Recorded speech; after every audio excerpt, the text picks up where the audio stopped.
Kliimaminister Kristen Michal andis Nordica nõukogule ülesande teha ettevõttes erikontroll, kuna Nordica lõpetas esimese poolaasta 7,2 miljoni euro suuruses kahjumis, kuigi ootus oli umbes sama suurele kasumile.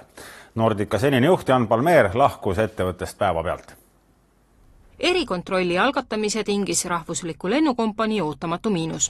Juuli teises pooles said Nordica nõukogu ja kliimaminister Kristen Michal teada, et alates maikuust on Euroopas allhankelende tegev ettevõtte teeninud umbes 1,8 miljonit eurot kahjumit iga kuuga. Turismi kõrghooajaks oli aga prognoos teenida samas suurusjärgus kasumit. Ettevõtte juht Jan Palmér, kes veel juunikuus teatas, et läheb aasta lõpust pensionile, pani ametipäeva pealt maha.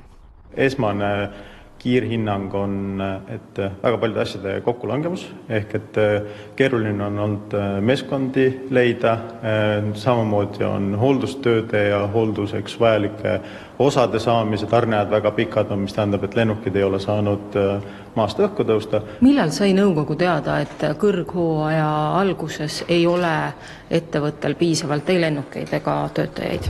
Kogu see olukorra tõsidus jõudis meieni juulikuus, kui tulid maikuu tulemused. No, it started already in January and the supervisory council has been in detail informed about the problems already from January, so I don't agree with that statement actually. Palmér ütleb, et ka teised ettevõtted maadlevad sarnaste probleemidega. Varuosade tarneraskused on koroonaaja jäänuk. Tänavu aga nõudlus lennunduses kasvas ja nii lõi probleem kõiki valusalt ühe korraga. Et aga Nordica otsustas just sellele suvehooajale minna vastu uue lennukipargi ja täiendavate sihtkohtadega, andsidki probleemid endast korraga tunda. Because of a lot of circumstances which the management board just didn't take into consideration in making their plans. That's put us in the situation we are today. Erastamisplaani asemel läheb nüüd käiku päästmisplaan. Selleks palkas nõukogu konsultatsioonifirma Knighthood Global, mille partner Camille Erlings on üksiti Nordica nõukogu liige. Ministeerium ega nõukogu selles huvide konflikti ei näe. Kui Eestis tavapäraselt mõeldakse partnerit kui osanikku, siis antud ettevõtte puhul ta on lihtsalt partner, ta on juhtiv töötaja selles. Ehk et tal ei ole otsest majanduslikku huvi. Lisaks taandas Erlings end nõukogus oma tööandja kohta tehtud otsustest. Nordica maksab konsultatsiooni ettevõttele poole aasta jooksul 190 000 eurot kuus. Eesmärgiks on pöörata Nordica tegevus taas kasumlikuks. Oodatav tulemus on see, et meil on jälle positiivses tulemuses ettevõtte ja ka äriplaani ajakohastamine, et see ettevõte oleks jätkusuutlik ja seda oleks võimalik ärastada.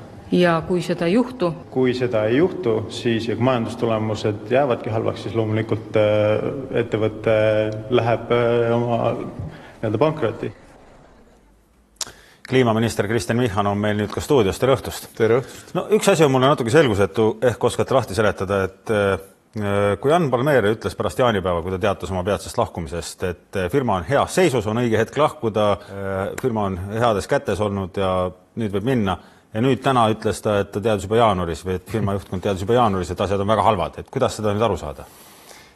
No, ma ütleks nii, et ka ettevõtte nõukogu ja avalikkus, nagu ka meie olime tõepoolest sellel arvamusel, et ettevõttes on kõik asjad üsna pilvitud. Eelmise aasta lõpus ettevõetud laienemisplaanid, mis nüüd sellel suvehooajal pidid realiseeruma, liiguvad plaanipäraselt ja isegi kui on tagasilööke.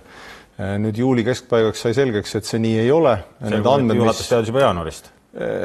Jah, aga kui teadis, siis vähemalt seda infot üldkoosolekuga ega nõukoguga vähemalt sellises mahus ei jagatud või vähemalt mina ei ole seda näinud, sest üldkoosolekule nad tulid, ütlesid, et kõik on kenasti. Nii et seetõttu ma ütleks nii, et see jutt võib-olla pole päris täpne, võib-olla on midagi tõlkes kaduma läinud. No mis teie hinnangul nüüd on kõige reaalsem seletus hetke olukorrale? On see siis lihtsalt tõesti nagu öeldud, et halbade asjaolude kokkulangemine, business as usual, on see nüüd juhtimisviga või pahatahtlik hooletus?